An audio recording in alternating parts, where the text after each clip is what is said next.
Senator Cruz. You know, much of our discussions about elections today would make George Orwell blush. Democrats have routinely taken to decrying what they call misinformation and disinformation, by which they mean any information that is politically inconvenient for Democrats. That was illustrated most powerfully by President Biden's Minister of Truth, this new appointee to lead a so-called disinformation board, a government board, who has been a wild-eyed partisan her entire life, who has repeatedly amplified things that were in fact disinformation, things like the bogus and fraudulent Steele dossier she was happy to amplify.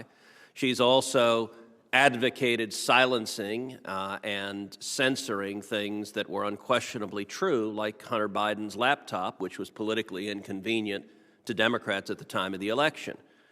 You know, just a moment ago, the senator from Virginia made a reference to election deniers, which is yet another interesting bit of nomenclature that Democrats have adopted. I find it interesting that apparently now Democrats are denouncing Hillary Clinton. They're denouncing Stacey Abrams because Hillary Clinton and Stacey Abrams both maintain the election was stolen from them. Stacey Abrams apparently thinks she is still the governor of Georgia and that no election occurred. And so the hypocrisy that our Democratic friends bring to this issue is truly stunning. Like photo ID for voting. You need photo ID to get on an airplane, to drive a car. You need photo ID to get a beer, or if you're a teenager, to get into a movie. And yet our Democrat friends routinely filibuster and oppose any efforts to have photo IDs, despite the fact that the overwhelming majority of Americans support them.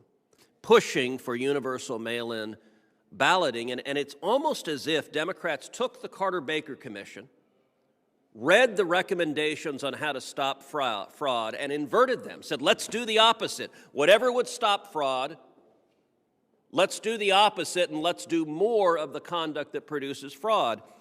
You know, we're sitting here in Pennsylvania. We still don't know who won the Republican nomination for senator because we're still waiting on ballots coming in.